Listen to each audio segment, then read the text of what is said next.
първо да ви прочита решение на Народното събрание и след това да кажа няколко неща. На точка 4 задължава Министерството на околната среда и водите в 12-месечен срок да извърши проучване и подготви предложение за създаване на национален парк Българско Черноморие. Изработването на предложение за обхвата и границите на национален парк Българско Черноморие да бъде на основата на широк и всеобхватен обществен дебат. Две неща искам да кажа в началото. Категорично това не е общественото обсъждане, предвидено по екологичното законодателство. Това е дебата и дискусията по проекта на изследване, което Институтът за биологично разнообразие и екосистемни изследвания е представил в МОСВ. От този научен анализ до идеята за това ще има ли, възможен ли е, няма да има или как ще изглежда национален парк Българско Черноморие, пътя е доста сериозно, ще дълъг, според мен. Това трябва да стане ясно на обществеността и вероятно на парламент. Имаме добро научно изследване, което обаче трябва да прерасне в някакъв механизъм и на базата на този всеобхватен обществен дебат трябва да се види възможен ли е този механизъм, ако е възможен как ще изглежда, дали точно така както го е предвидил законодателя, по друга форма или изобщо не може да съществува. Това е смисъл на дебата. Правя две оговорки, с които говорихме на Созопол. Споменах тогава ми хрумна тази метафора, това сравнение, че в активния туристически сезон да правиш обществени дебати и дискусии, като да правиш партийно събрание по време на жертва. Тоест, за нас това означава, че може би извън активния сезон следва да направим и да продължим дискусията по тези първоначални данни по желание на кметовете във всяка една община, на всяка една агломерация и територия, която има отношение към този национален парк. Според мен това ще е още едно приближение, още по-автентичен поглед върху това, което тази идея създава като възможности и като проблеми обаче. До тук с предварителните оговорки. Според мен трябва да четем между редовете това, което Народното събрание е имало предвид. И аз се надявам, че това е имало предвид. Територията на Българското Черноморие да бъде подчинена на принципа на управление на базата на устойчивото развитие, което означава поне три неща. Те са само три. Първото е екологичният императив. Това, че вие ще видите от презентацията, наистина Българското Черноморие е доста богато с природни забележителности, които вече са попаднали в защитени територии, защитени местности, резервати, поддържани резервати, биосферни резервати и така нататък. Това до тук е отразено с дейността и с работата и на Министерството и Министерството на Европейската комисия. Факт, Българското Черноморие има с какво да се похвали. Това е екологичният императив. Следващите два обаче, за да има принцип на устойчиво управление спазване, също са много важни. Това е икономическия императив. Как тези конкурентни предимства на природата да генерират приходи за местното население, за държавата като цяло и по какъв начин те да станат част от един постоянен туризъм. Това, ако не бъде спазено, първото е много хубаво продаденост, но не е достатъчно за да се управлява процес. И трети императив на устойчивото развитие, социалния императив или генерирането на заетост, на създаването на социална инфраструктура, на това, че местните общности трябва да се възползват от тези локални предимства. Това всъщност е голямо предизвикателство на решението на Народното събрание по начина, по който е поставено. Да се обследва възможността за създаване на национален парк Българско Черноморие. Независимо какъв е отговор, ние трябва да отговаряме се публично, трябва да отговаряме на тези три императива, тези три критерия. Как е възможно природните дадености, доколкото ги има, да ги съхраним, но не е в ущърб на икономически и социалния ефект, не е в ущърб на човека, не е в ущърб човека и природата. В заключение на това предисловие съм да кажа, че кратката българска история познава брилянтно и двете крайности. Тук с крайния подход няма да стане.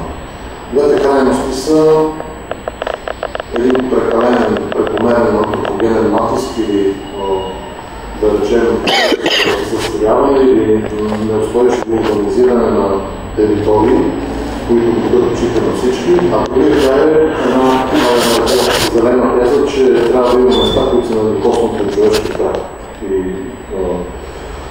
и река. Аз не вярвам и в двете тези и двете смятам, че не спазват принципа на устойчивото развитие. И това е трудността на решението, което трябва да се вземе. Как е възможно и природата и човека да взаимодействат така, че да бъдат взаимоимунитет от това взаимодействие. Знам, че първите обсъждания са преминали, мога да кажа, доста бурно, но за съжаление аз настоях за поредни такива, защото това не ни ползва мен, аз не ползва и крайното решаване на този сериозен въпрос. На нас ни трябват много сериозни аргументирани доводи за и против поставената задача от Народното събрание, за да може да обобщим и да представим данните и доклада, в който да е ясно в каква посока ще се върви. Така че ви благодаря, че има сериозен интерес и посещаемост. Големият смисъл на това нещо е да чуем дори критични, дори остри, но обективни мнения и доводи в всяка една посока. Абстрахирал съм се от всички лични нападки, абстрахирал съм се от опити да се проблематизира или да се провокира напрежение, камо да се политизира. Между другото, това е едно от решенията, приети с удивително мнозинство в Народното събрание. Това прави казуса и доста сериозен и отговорен. Тук от този въпрос Народното събрание е било с абсолютно большинство.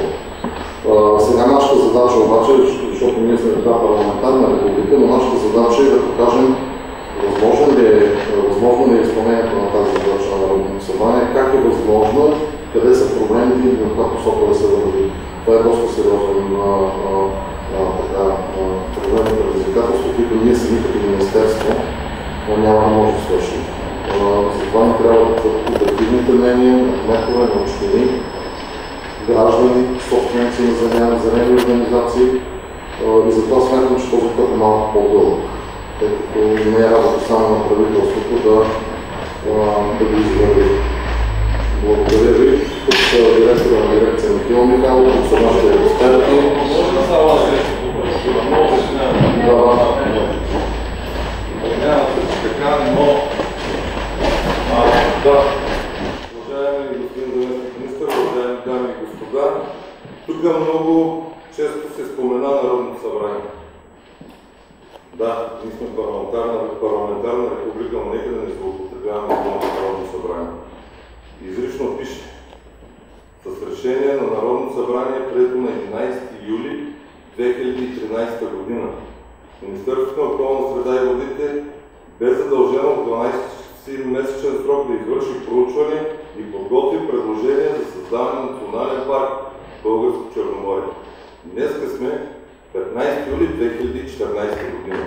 Тоест, Министерството на околната среда и водите не изпълни решението на Народното събрание. И не трябва да се измиваме ръцете с Народното събрание. С цялото ми уважение към Министерството, с цялото ми уважение към хората, които работят там, но мисля, че беше по-коректно да се изправят сега и да кажат: уважаеми жители на Българското Черноморие, ние се извиняваме, че ви създадахме тези неудобства, ние не можахме да се справим с задачата, дайте да оставим на следващото Народно събрание да вземе ново решение. И мисля, че няма какво повече да говорим за парк Българско Черноморие, защото къде е зародище на този парк Българско Черноморие? Как се роди идеята за парк Българско Черноморие? Тук ни се дават три основни императива, които, видите ли, допреди една година те не са били основни за нас Българското Черноморие, за нас българските черноморски общини, за нас българските черноморски кметове. Тоест ние сме погазвали екологията, Показвали сме социалната политика и икономическото развитие на регионите. Това е недопустимо. Не може по този начин да се подхожда и скрити зад екологията, зад икономическото развитие и социалните политики, които трябва да се развиват, да се пробутва този парк Българско Черноморие. Защото Законът за устройство на Черноморското крайбрежие беше и е изключително рестриктивен. Аз все още нямам отговор дали този закон не е дискриминационен, защото има текстове, които са дискриминиращи спрямо нас, черноморските общини. Явно това се оказва малко и поради тази причина дискриминацията трябва да е пълна и да има парк Българско Черноморие, което обаче първоначално беше заложено в терени държавна собственост. Оттам се мина в терени и общинска собственост и терени собственост на частни лица. Но основният закон в Република България, това е Конституцията на Република България. И там ясно е казано, частната собственост е неприкосновена. Освен частни лица, които имат собственост, общините също имат частна собственост. Така че не може по този начин да се заграбва частна собственост. Държавната собственост има наистина Народно събрание, има изпълнителна власт да се разпорежда. Но с частната собственост и това при изтекли срокове просто е недопустимо. Благодаря.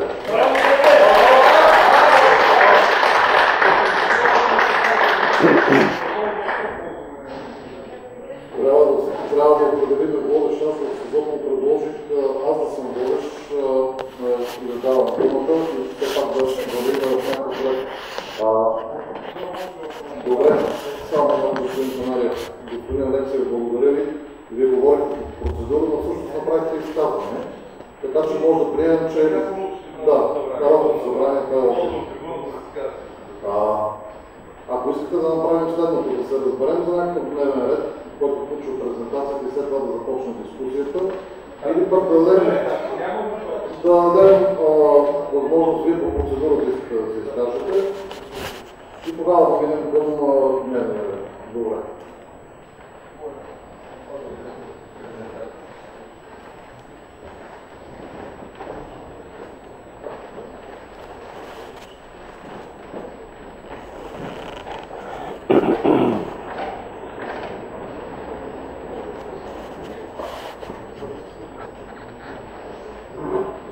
Добър ден, господин заместник министър, дами и господа, граждани на Черноморие. По процедура, може ли да не зачетете накратко протокола от заседанието днес заседанието е дискусията, приятелската среща, която беше в Созопол.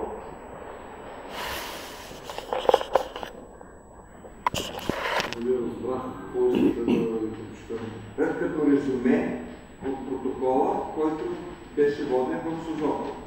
Вие бяхте на срещата в Созопол. Протокол беше воден от служител в МОСВ. След като свали протокола, ще ви го изпратя на всички заинтересовани страни. Това беше вчера. Свършихме. В момента не мога да ви предоставя протокол. В смисъл няма как да стане. Ще го получите като свалим протокол. Бяхме и двамата там, кажете какво... Не, аз исках да разбера водили са протоколи, как се води, защо в момент. Да, чувах. Виждах, че някой пише. Не, аз не виждах, други виждаха. Че някой пише. Какво пише, ние не знаем. Да не стане както в момента стане. Вие казвате какво е имало предвид Народното събрание. Нищо. Аз ще ви кажа тотално нищо. Може ли да ме зачетете, уважаеми господин заместник министър, мотивите за приемането на решението?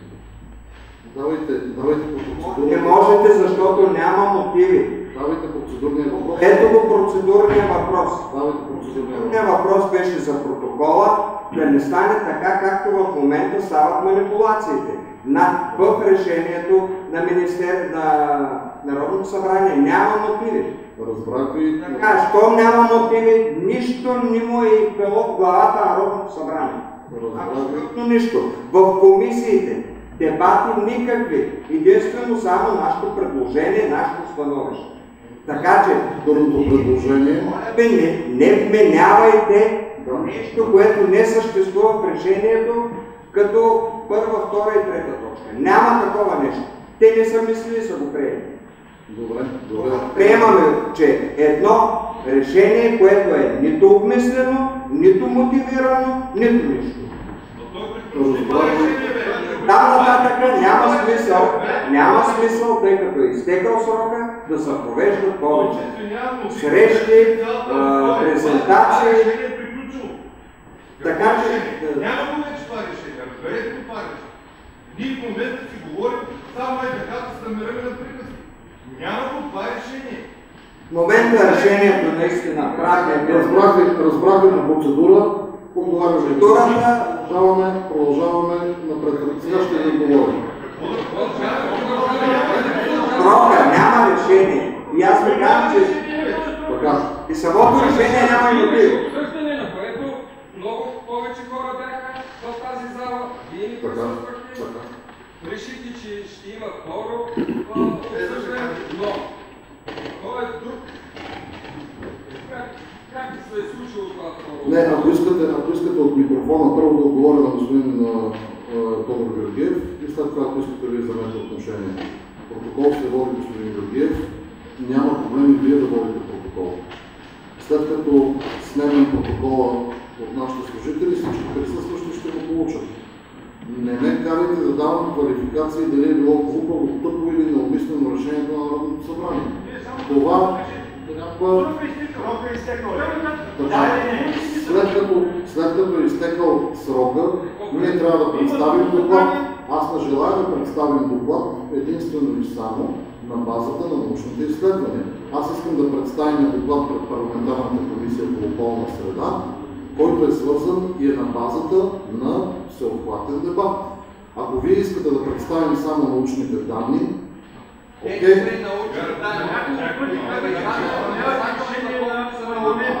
Решението на парламента е... Чакайте малко. Това е вашето писмо. Аз за това взех вашето писмо. Вашето писмо с вашия подпис. Ето го до нас кметове. Изрично пише. Решение на Народно събрание, прието на 11 юли 2013 година. Отново повтарям. Министерството на околна среда и води без задължено 12-месечен срок да извърши проучване и подготви предложение. Без задължено да извърши проучване и подготви предложение за създаване на национален парк. Тоест, 12-месечен срок, вие трябваше да направите проучването и да подготвите предложението. 12-месечният срок изтече на 12 юли 2014 година. Вие не сте готови с предложението. Не сте готови с предложението по простата причина, че всичко се правише на тъмно, че не се допитахте до общността, не направихте обсъждания на време в общините, а трябваше да получаваме писма, в които ни казвате едва ли не, че общественото обсъждане се тече, защото ние не сме дали никакво становище. И когато написахме и веднага реагирахме писма до вас, получихме това второто, видите ли, правим ново обсъждане. Не, сериозно, господин Костадинов. Нищо лично, разбирате ли? Но това вие сте го написали и вие сте го подписали. И категорично и ясно става, че на 11 юли или 12 юли 2014 година изтича този 12-месечен срок. И вие не сте готови с този доклад. Не лично ви, може се да. Тоест, от тук нататък ние няма какво да коментираме. Нека да оставим следващото Народно събрание, което и да е то, и същото ли, но да вземе ново решение за този парк, да се мотивира и тогава да тръгнат отново обществените обсъждания.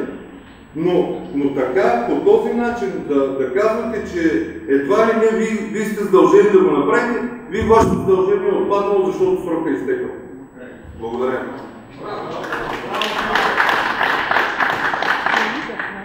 Аз не смятам, че задължението на МОСВ е отпаднало. Също не смятам, че ако всеки подобен въпрос от години се прехвърля, кратката история на България от 90-та година до сега ни показва, че това е най-лошия пример. В момента, в който вие като кмета на Каварна, кмета на Царево, кмета на Приморско ми пишат с писмо, че желаят да има по-детайлни на място обсъждания, включително и след месец септември. Аз не съм съгласен да дори с риск да излезе извън. Момент само аз не ви прекъсвам. В момента, в който... Благодаря ви. В момента, в който аз получа такива писма, аз не съм склонен, или по-скоро съм склонен да не спазя срока по определено Народно събрание, но да уважа желанието на кметовете. Защо да не сериозно?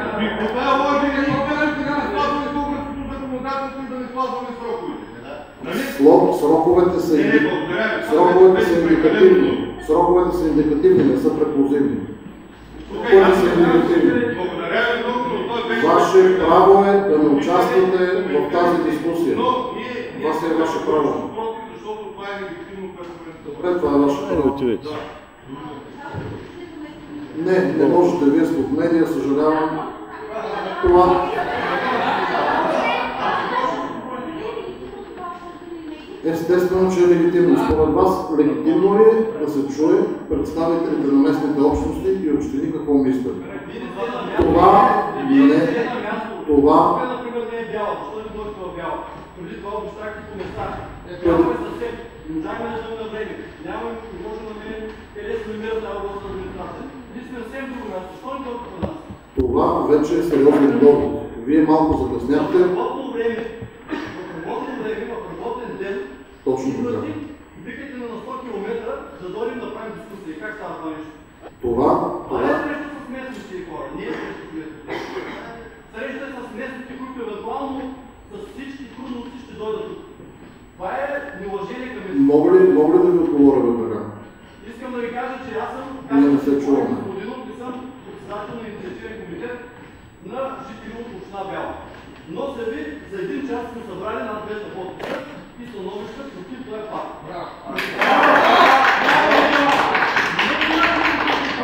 Начинът е грешен. Вие не показвате уважение към хората. Елате по нас, покажете се. Първо идеята да обсъдим, а след това как ще се прави и какво по процедура. Каква процедура ще обсъждаме? Не е правилно това нещо. Господин. Знаете, че така... Говоря не е към вас лично. Принцип става дума. Не е към вас. Дали се чува? Така, благодаря ви. Искам неща да ви помоля. Първо папката да я внесете в Министерството на околната среда и водите, да я внесете официално. Второ, вие закъсняхте малко групата от Бяла, но това беше в началото, което казах. Първо, че според мен, за съжаление, е неправилно в активния сезон да се правят такива дебати и дискусии, защото не може да се ползваме от всички мнения. И за това, пред дилемата дали да спазим индикативния срок на Народното събрание, аз казвам, че той е индикативен, а не преклузивен този срок, и господин Алексиев бърка много, пред възможността да спазим точно датата на Народното събрание и да има реални обществени обсъждания, ние сме избрали второто. И тези обсъждания ще продължат в самите общини и населени места. Това вие просто не го чухте, защото закъсняхте. Това е нашата позиция. Тук нямаме разминаване, моля ви да внесете тази папка официално в МОСВ и дори да се изказвате по-критично и остро, това не е проблем, защото не искаме да чуем автентичните мнения на всяка от засегнатите общности. Проблемът е много сериозен, с скандали няма да стане, с политизиране няма да стане, с всички познати методи до момента няма да стане. Трябва много тежък и сериозен разговор. Господин Алексиев, като бивш депутат, съжалявам, че излезе, може да е прав. Господин Георгиев може да е прав. Може да се окаже, аз не мога да го квалифицирам, едно неразумно решение. Аз не мога да обобща в доклада, че кмета на Поморие и господин Георгиев са против. Не, дайте да сложим всички доводи на масата. Защо това решение не става? Ако има подкрепа за това решение, нека чуем хора от залата, защо става. В същото време, професор Мечева е тук. Може да направи презентация, вие може би сте гледали вече тази презентация, на териториите, които са обхванати от проекта за национален парк. Пак казвам за проекта, защото ние имаме един научен доклад, който до материализирането му като национален парк, това е една огромна крачка, която включва изключително много административни, законодателни, правни, финансови и други въпроси. И на шесто място, това е нейната научността. Аз се извинявам, че пак го казвам, но вие закъсняхте малко, аз ви наблюдавам. Така че папката му ви моля да я внесете официално. Шефа на РИОС също е тук, внесете централно в МОСВ. И това е желанието. Аз го чувам вече от десетина, включително от господин Алексиев. Моля, елате на място. Окей, това ще правим. Ние не можем да... Ако искате, заповядайте отпред. Само преди да ви дам думата, защото под претекста за процедура чухме много изказвания, искам да попитам следното. Имаме ли интерес към презентацията на професор Мечева, за да се запознаем с това, което те са направили като научен подход, след това да започнем дискусията. Ако искате, дайте едно-две мнения по този въпрос. Имате интерес към презентацията? Искаме презентацията да видим. Искаме да я чуем. Знаете ли, че ние сме другата половина, даже не половина, по-голямата част от хората, които са от другата страна. Това са почти целият български народ. Казвам се Христо Лалев, че съм жител на село Горица, което е най-пряко засегнато, повече от Бяла. Хората от Бяла винаги влекат, теглят към себе си, това не е вярно. Горица е по-близко от Бяла, на 2 км пряка линия оттам. Така че аз също сме събрали само в нашето село 80 подписа, обаче аз не слагам тежест върху това. Защото това не е проблем нито на Бяла, нито на Созопол, нито на Поморие или на който да е. Това е национален проблем. Този господин, който казва там, че частната собственост е неприкосновена, съгласен съм напълно. Това е конституция. Никой не може да му отнеме на един човек собствеността човек. Но когато нацията, държавата реши да прави нещо в името на общия организъм, тогава частната собственост спокойно изгаря. Искаме да даваме пример. Магистрала. Изчезват един момент. Изчезват цели села. Изчезват цели градове и няма никакъв проблем. Ще ви покажа. Така че да знаете за това става. Но искаме да се запознаем с този състав. Ще ви покажа, да. Защото искаме да Вие искате да се покаже презентацията. Още едно подобно мнение. Дайте да се уважаваме и да си пестим време, защото времето минава, да създадем някакъв ред, по който да върви, да не се караме. Така, до тук от 2-3 места чух, че искате да видите презентацията. Националната асоциация е против. Дайте още малко долу, за да вземем някакво решение. Аз ще ви кажа защо съм против. Имаше обсъждане. Аз сега ще ви кажа защо съм категорично против. Първо. Така.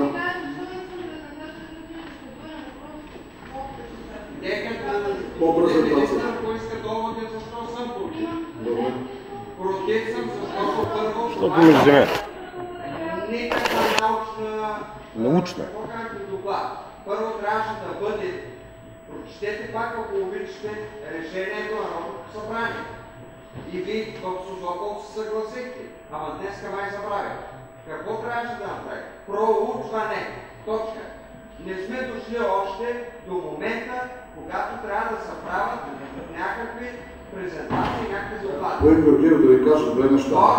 Аз в Созопол се съобразих с мнението на залата. Залата пожела да не гледа презентацията. За мен, след като правим дискусия, извиняйте за момент, дискусия и дебат, аз не се чувствам комфортно, ако не видя за какво става въпрос. Но както решите вие. Ама не може да се види нещо, което е грешно Добре. на същество. Това вътре в доклада пише, че се използва научна информация. Ако обичаш мисто, прочети как... Не, това е едно изречение, слушайте всички внимателно. Вътре пише, капитати, значи животни, които не са открити, значи ги има.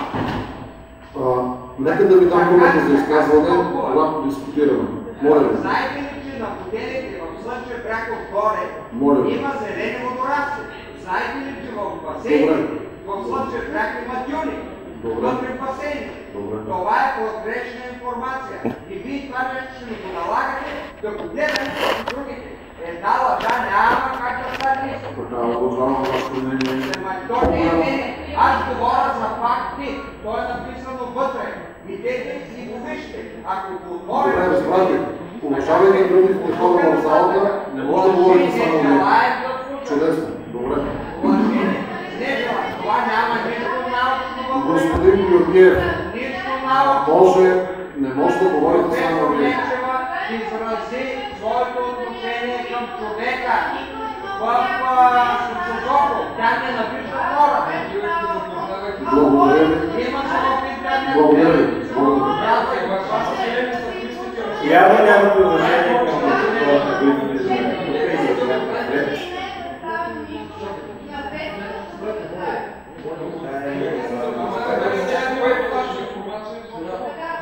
Абсолютно всички сме наясно, че ако по този, една минута само ми дайте, по този начин, ако продължава дискусията, резултатът ще е много малък. И вредата ще бъде за това как да оформим становище и доклад. Сега, моля ви, от място не дейте. Всеки, който иска да става на трибуната, казва си името и си казва тезата. Господин Георгиев, първо, моля ви, не може да говорите само вие. Всеки път, когато искате, обаче ще получите думата. Второ, аз не мога да дам квалификация на научната общност, че те не са свършили никаква работа. Аз нямам това самочувствие и съм малко хората в тази зала, които могат да ги обвинят в нещо. Института за биологично разнообразие и екосистемни изследвания при БАН може би е единствената българска институция в своята цялост, която може да представи някакво обективно научно мнение. Ето за това, то може да е спорно, може да дебатираме, но аз не искам да им даваме квалификация, че са представили глупост, невярно или не е научно. Те са представили един материал, вие в момента не искате да се запознаете с него и аз ще уважа, както предложихте и вие сте виждали сте тази презентация, няма да си губим време с презентация.